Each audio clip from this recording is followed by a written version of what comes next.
Bom dia, turma 222. Bom dia, galera. Bom dia a todos que estão acompanhando. A gente está começando mais uma aula de história. Hoje é dia 14 de julho. Estamos aí na metade de julho já, gurizada. O tempo voa. Dia 14 de julho, hoje a gente está com uma temperatura bem baixa. Comecei a dar aula pela manhã. Hoje estava 6 graus. Me acordei, estava com 6 graus. Tava difícil de sair da cama. Mas a cama fica aqui do lado, né? Eu estou aqui sentado, estou em casa, tu também está em casa. Espero que a gente vá se aquecendo aí nos nossos estudos pela manhã. A gente já está com 8 graus hoje, né?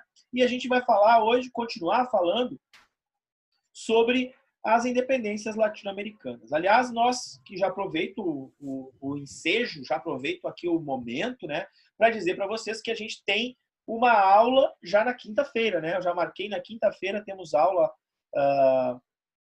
na quinta, justamente para iniciarmos um novo capítulo. Agora a gente vai falar, na próxima aula, quinta-feira, a gente vai falar sobre a independência do Brasil. Um capítulo só para falar sobre a nossa independência, né? Que é importante porque, afinal de contas, né, é onde a gente mora. E o Brasil não é um país qualquer. O Brasil é um país que tem uma característica ali, mas são dimensões que a gente chama de dimensões continentais, né? Então, o que são e quais são as diferenças, então, da independência do Brasil para a independência da América Latina?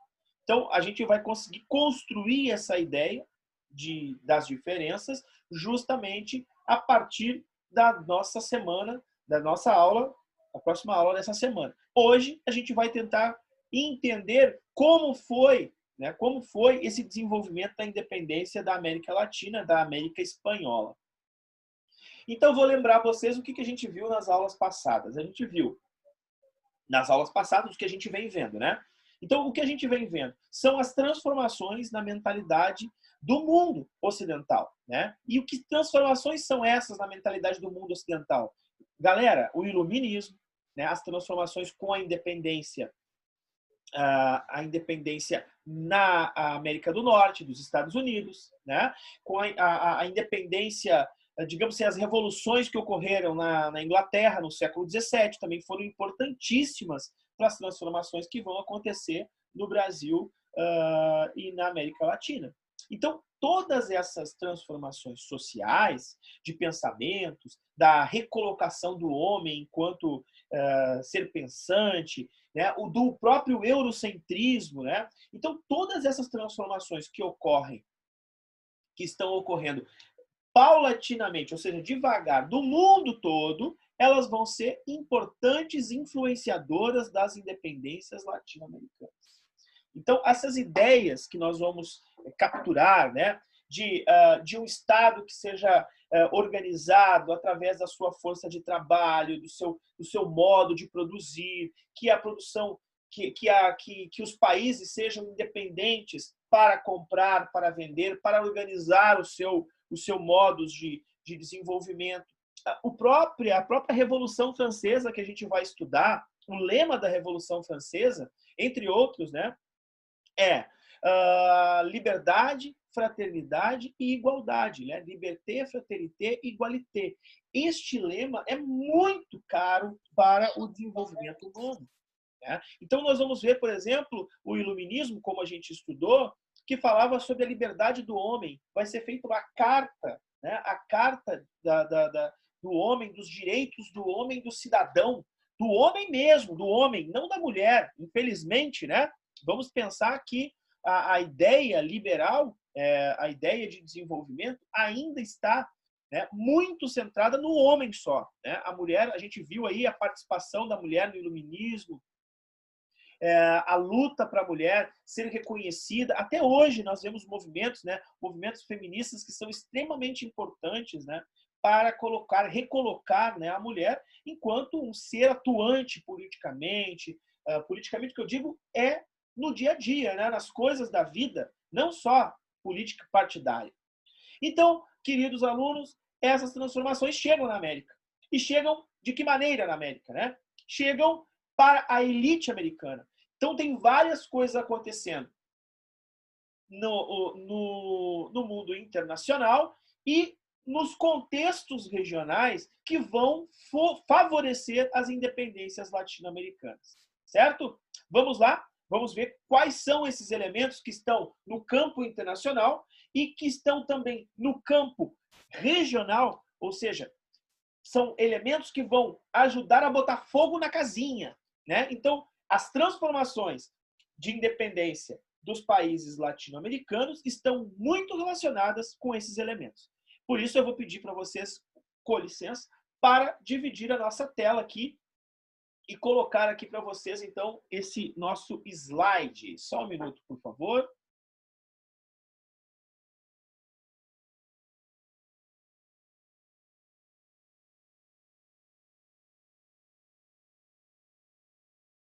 Vamos lá. Aqui. Então, vamos ver aqui. A gente consegue observar que as independências latino-americanas elas começam a ocorrer a partir, né, de 1800, né, e 10 até 1830. Então, aí nós temos esses 20 anos de desenvolvimento e que vão ocorrer várias independências latino-americanas, certo? Bom, elas estão diretamente associadas. Deixa eu só fechar aqui a aula que eu dei agora há pouco. Estão diretamente associadas com fatores externos. Então, quais fatores? Primeiro, a crise do antigo regime, né? Ou seja, as potências internacionais, lá, as metrópoles, elas estão em crise. Por que em crise? Por causa do desenvolvimento das ideias iluministas, né? A ideologia iluminista ou a independência dos Estados Unidos são exemplos de que os estados podem mudar, né? O poder da burguesia está chegando, está fazendo água, está batendo, né, na porta aí. Essa água está subindo, está batendo na porta dos reis, e os reis começam a se apavorar. Então, o antigo regime é o regime absolutista, o regime controlador, o regime centralizador de poder, o regime que controla a economia através do mercantilismo. E a burguesia está o quê? Está saturada disso. A burguesia quer mais liberdade econômica, liberdade social, ela quer ascender ao poder político, ela quer poder decidir sobre o que fazer com o seu dinheiro, para onde migrar os seus investimentos. Gente, todas essas ideologias são liberais. Então, elas vão estremecer as bases do antigo regime. Por conta disso, os Estados Unidos vão fazer uma revolução, a Revolução de Independência Americana é importantíssima, porque os Estados Unidos vai inventar um regime político chamado presidencialismo, porque não existia presidencialismo. Ou seja, o que é o presidencialismo? Cara, tem um cara que governa um país que não é membro de nenhuma elite oligárquica, que o cara não é um nobre, ele simplesmente é o presidente. É um ser comum, né? É uma pessoa de carne e osso, porque os reis eram vistos como o quê? Os reis eram vistos como deuses, como representantes do Deus na terra, como algo divino, né? Associado com a religião. Então, pela primeira vez, então um país no mundo coloca alguém no poder. E isso serve de exemplo. Então, as elites de vários lugares do planeta Terra vão olhar para aquilo e vão pensar: poxa, nós também podemos chegar ao poder.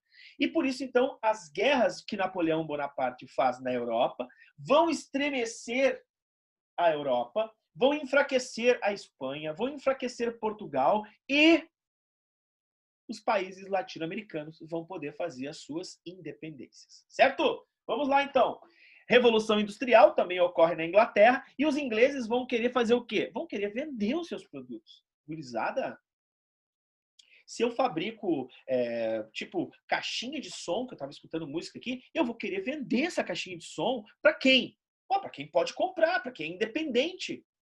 Né? Se eu, por exemplo, eu vou vender para o Chile, eu vou vender direto para a Venezuela, eu vou vender direto para o Panamá, eu vou vender direto para o México, eu vou vender direto para a Argentina, eu vou vender direto para o Uruguai, eu vou vender direto... Agora, se esses países não se tornasse independente, eu teria que vender apenas para um. Eu teria que vender para a Espanha. E a Espanha é que compraria se ela quisesse. Então agora eu posso negociar com todo mundo. E é por isso que os ingleses vão querer o quê? Os ingleses vão querer fazer justamente isso, gurizada. Vão querer a independência dos países americanos para que os seus portos possam abrir para o mercado dos produtos ingleses. Então, que os produtos ingleses industriais possam chegar e possam, então, nós, americanos, nos intoxicarmos com os seus produtos. Beleza? Tem a doutrina Monroe. O que é a doutrina Monroe? Os americanos vão ficar pé da vida com os ingleses, porque os americanos também têm um projeto de desenvolvimento industrial e também querem vender os seus produtos para a América Latina. Então, o que os americanos vão dizer? Não aos ingleses. A América é dos americanos, mas não para o povo americano latino-americano, é para o povo norte-americano. Então, a doutrina Monroe é uma doutrina que vai atuar como uma grande águia sobre os países, principalmente os países do Caribe. Então, os Estados Unidos vai ter uma área de influência muito grande aqui na América Latina, principalmente sobre os países do Caribe, né? Que eu estou falando quais países esses, né? O Cuba, né, o Panamá, né, esses países ali, a Guatemala, essas repúblicas que estão ali no centro da América. Então, se eu falei sobre os fatores externos, agora tem os fatores internos. E com os fatores internos, nós vamos ver que o pacto colonial, então, entre a colônia espanhola e a metrópole espanhola, ele está estremecido. Existem muitas desigualdades sociais na América Latina. E essas desigualdades sociais, elas descontentam, então, as populações locais. A sociedade colonial espanhola, ela é dividida da seguinte maneira. 1% da população, que são os mais importantes, pertencem ao clero e são os chamados espanhóis chapetones. Né? Então, esses são os altos cargos nos países aqui na Latinoamérica. Eles têm muitos privilégios, não pagam impostos, recebem bem, moram em grandes casas, enfim. Depois nós temos os descendentes de espanhóis, que são chamados de crioulos. Então, olha só, esses crioulos, que são descendentes de espanhóis, eles nasceram aqui na América. Eles são uma elite local aqui na América. Eles têm grandes propriedades também, são comerciantes e eles integram o que a gente vai chamar de prefeituras, que a gente vai chamar de cabildos, né? Que são as câmaras municipais. Então, os crioulos são 13,5% da população, que também é muito pouco em relação ao que nós vamos ver lá na base, né? Que são os negros e índios. Depois dos crioulos, nós temos como se fosse assim, ó, uma camada média, né? Uma camada média que seriam os mestiços, que eles são capatazes, artesãos, que serviam aos crioulos, que são uma elite local. Então, nós temos uma elite que não é local, uma elite espanhola. Nós temos uma elite local, que são os crioulos. Nós temos uma classe média, que são os mestiços. E aí, gurizada, com mais da metade, 58% da população, são aqueles que trabalham, que a gente vai chamar de trabalho quase semi-escravo ou até escravo, certo? Então, quem são eles? Basicamente, na América Latina, índios e negros, certo? Então, vão ser explorados como escravos ou ainda semi-escravos, daí um trabalho mais ou menos que serviu. Aí nós temos a mita, o repartimento, que são trabalhos forçados em minas para a produção de extração de minério de prata, principalmente ouro. A encomenda, que é um trabalho servil de latifúndio, de agroexportação. Então, nós vamos ver, por exemplo, índios que trabalhavam há muito, né, como os incas, que trabalhavam na produção de batata, de milho, né, e esses caras vão ser obrigados a produzir batata e milho, algodão, fumo, açúcar, né, tabaco, para quem? Para os espanhóis, para vender, e em grandes produções que a gente vai chamar de plantations. Então, são latifúndios agroexportadores, que são chamadas de haciendas, que são fazendas, grandes produções, que são chamadas de plantations. Esses são a maioria da população. Onde que vão se localizar? Bom, a gente falou na aula passada, eu falei para vocês, eu estou lendo um livro. Deixa eu ver aqui. Eu estou lendo esse livro, né, do Laurentino Gomes, A Escravidão, perdão. É um livro que vai falar sobre a vinda de escravos da África, né, de africanos, para as Américas, né? Foi algo absurdo, algo sem tamanho, né? A vinda de milhares de escravos, milhares foram mortos nessa travessia, né? Se criou, inclusive, uma migração de tubarões que ficavam basicamente no sul da África, na região do Cabo. Esses tubarões acabavam migrando para o Caribe, justamente porque a travessia de navios negreiros fazia com que esses navios jogassem ao mar, mais ou menos, de 8 em 8 horas, um cadáver, né, de escravos que morriam nas embarcações. E isso causava, então, né, uma rota de tubarões que vinha seguindo, porque aquilo ali era alimento, né, farto para os tubarões, que vinham seguindo as embarcações. Tanto é que a região do Caribe não tinha tubarões e passou a ter tubarões naquele período histórico, então, aí no século XVI, no século XVII, durando aí 350 anos, né, de escravidão para a América. Então, vejam que esses elementos são elementos que comprovam aí que há, de certa maneira, uma diferença social muito grande, né? Quer dizer, aqueles que não têm nada, não possuem nada, nem dignidade, estão lá com 58% da população. Depois nós temos os mestiços, que são explorados, mas têm um pouco de conforto. Temos aqueles que são extremamente privilegiados, que são os crioulos, e os chapetones, né, são 1% da população com muitos privilégios. Surge, então, o Tupac Amaru. Né? O Tupac Amaru é um índio. Ele faz uma rebelião no Peru em 1780, rebelião indígena, que vai ter um massacre de mais de 80 mil índios. Ele vai ser massacrado pelo governo hispânico, né, o governo espanhol, essa rebelião. E ele é o precursor, então, dessa tentativa de libertação, né, do povo americano do controle da Espanha. Depois nós temos um membro do crioulo, que é o Francisco Miranda, na Venezuela, em 1811, então, 30 anos mais tarde, né? Ele tenta também, lidera uma rebelião que é provisória na Venezuela. Ele foi preso e morreu na Espanha, né? Então ele consegue, de certa maneira, a independência da Venezuela, mas é por pouco tempo. Ele vai para a Espanha e lá ele vai ser preso e tal, e depois morto.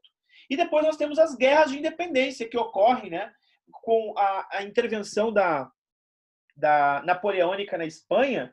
Napoleão manda invadir a Espanha não consegue conter, né, o quê? As rebeliões locais. E aí nós temos o surgimento de movimentos crioulos que tomam o poder na América Espanhola, que tomam as prefeituras, né, os cabildos. Foram grupos de governos que são apoiados pela população.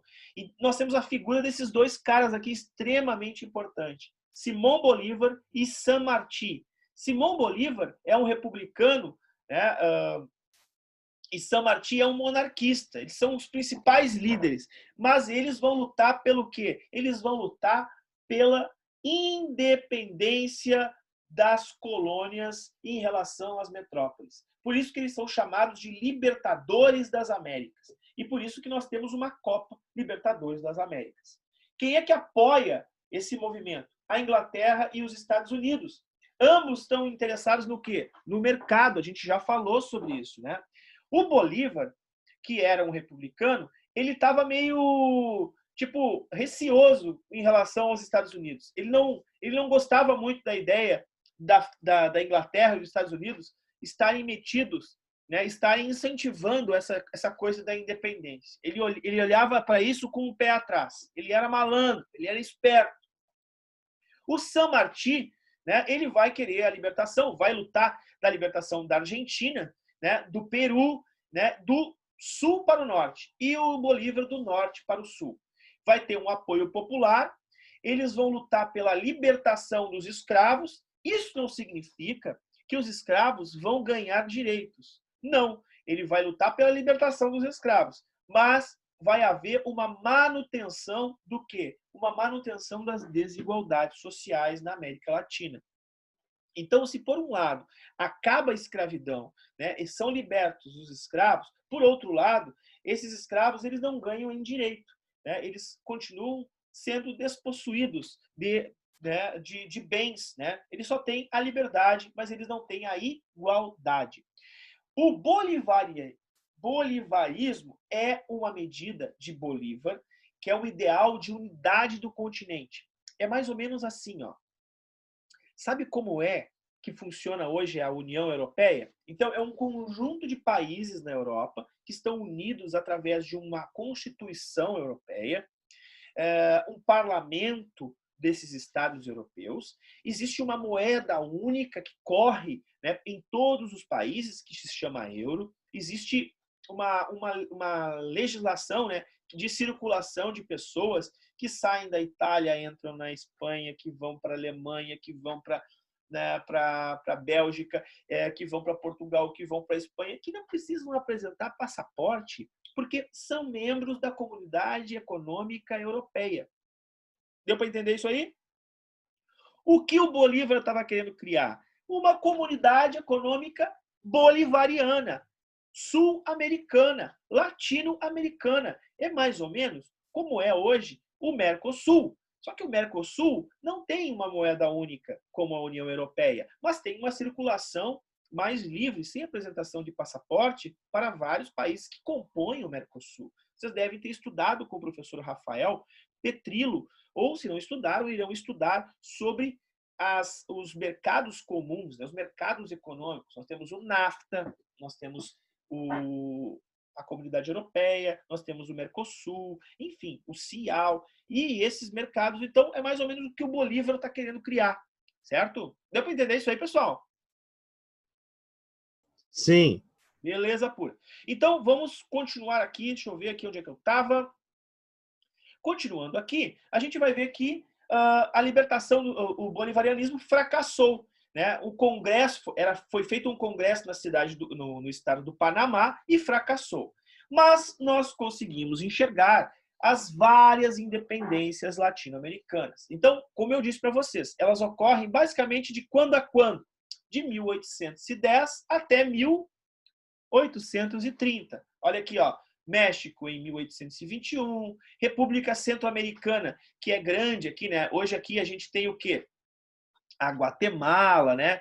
Tem a República Dominicana, Equador, o Peru em 1821, o Equador em 1830, a Bolívia em 1825, o Chile em 1818, a Venezuela em 1830, Nova Granada, que é uma região onde vai ter o Equador hoje, onde vai ter a Colômbia, né, 1831, o Brasil, 1822 e assim por diante. Mas, contudo, eu chamo a atenção para essa aqui.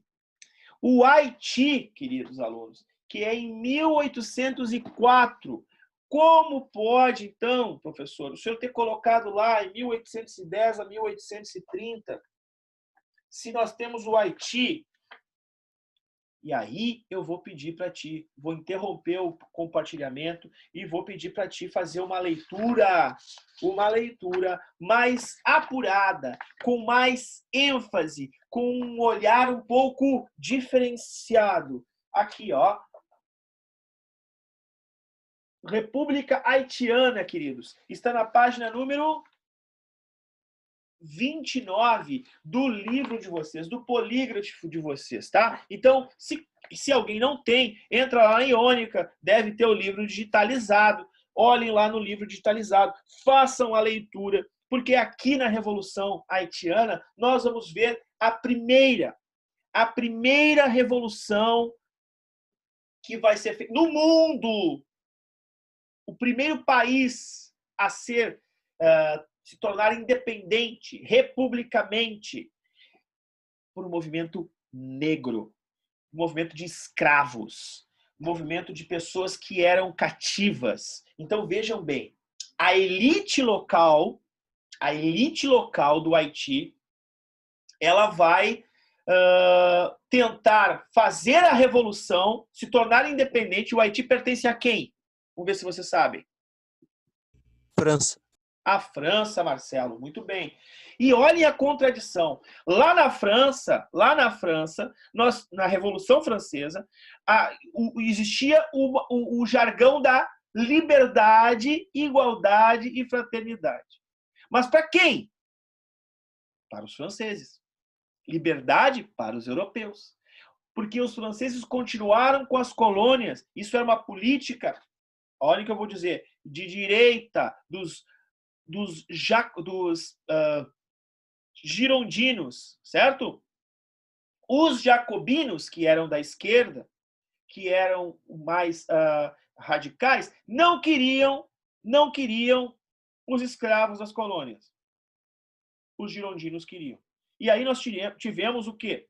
Tivemos uma revolução interna na França, no Haiti. E essa revolução do Haiti, então, toma o poder em 1804.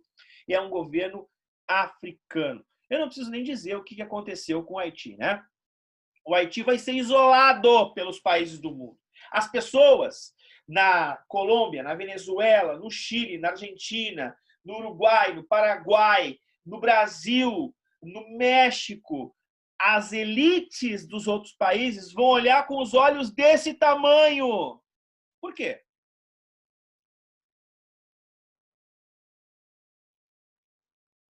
Por que as elites dos países americanos vão olhar espantados para a Revolução Haitiana? Eles têm medo que se espalhe para os países deles, né?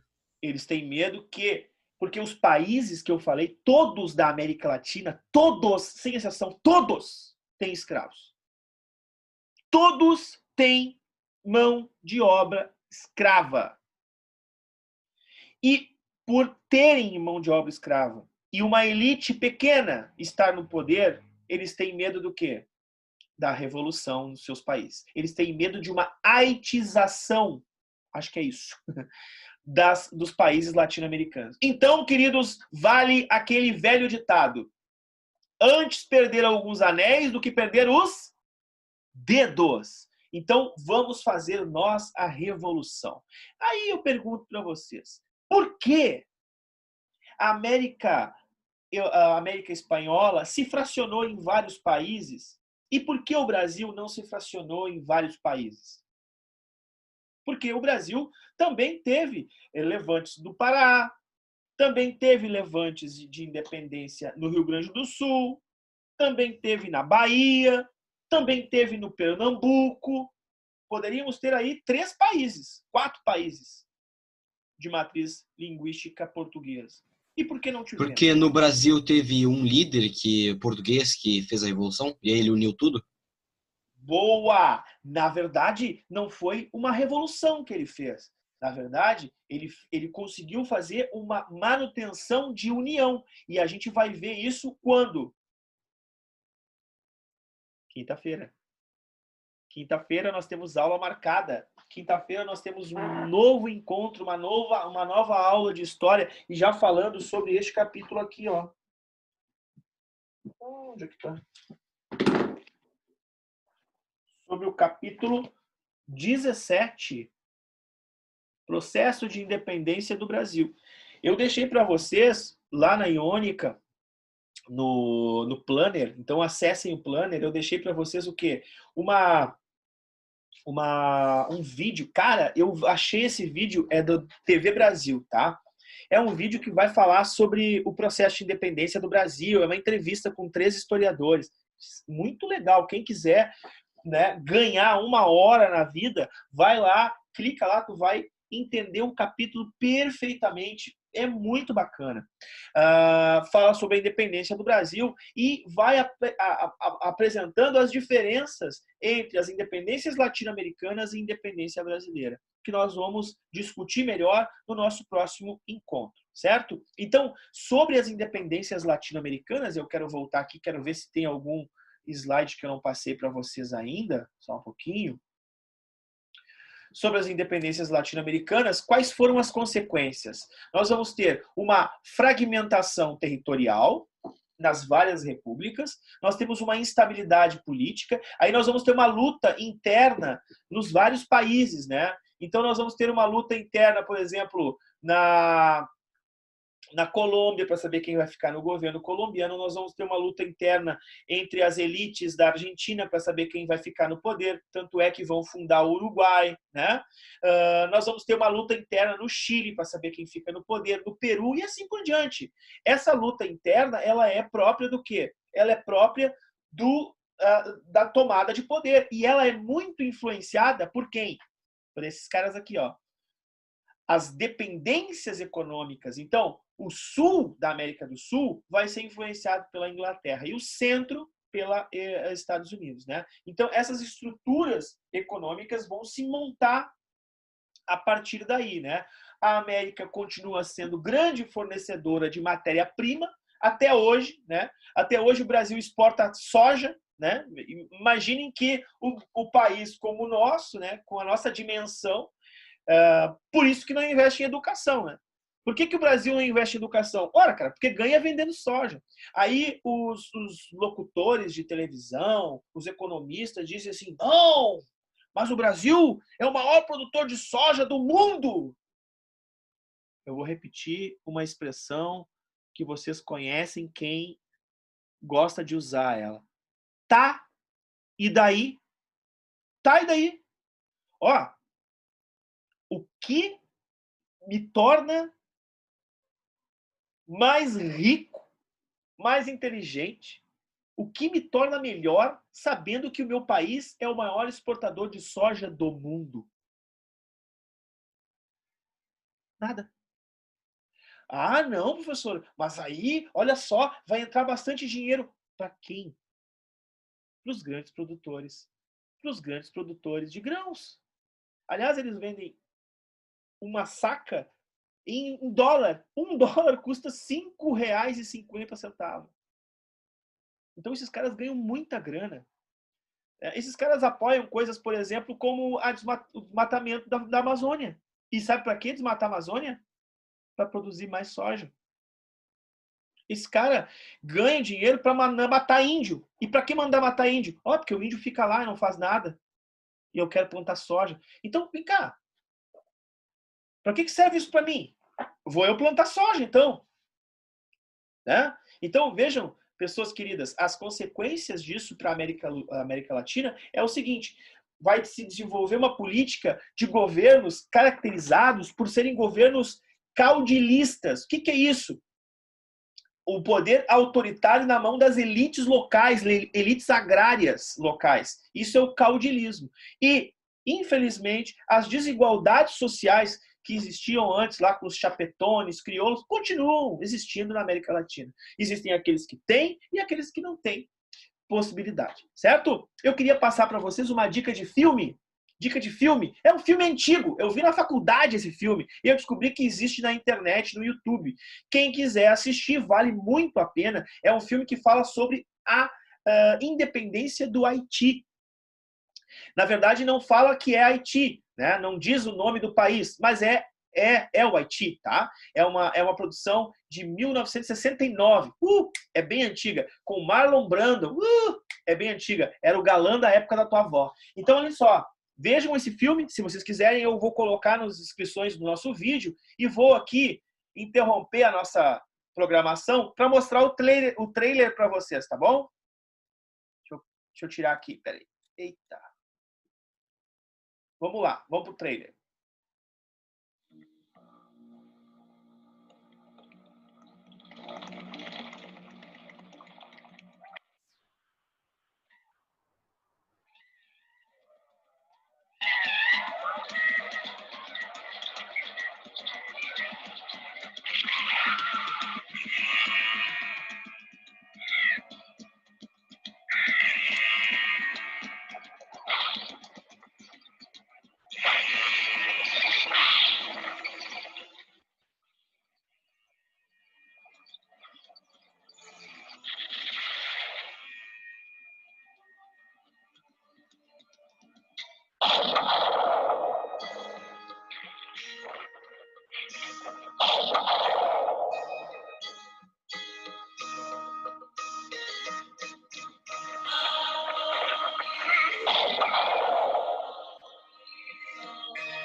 Então, gurizada,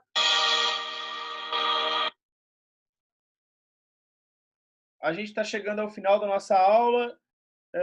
É uma dica de filme, chama Queimada. Ele tem no YouTube. Quem quiser assistir, eu vou deixar o linkzinho embaixo do nosso vídeo. Vai estar no nosso canal, prof.jairogrum, e também lá na Iônica.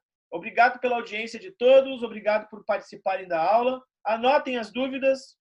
Nosso próximo encontro, quinta-feira, a gente volta e aí tira as dúvidas com vocês das dúvidas de hoje. Tá bom? Um bom dia a todos. Um grande abraço. Falou, senhor. Valeu. Tchau, Falou, tchau. falou. Professor, abraço. Outro. Tchau.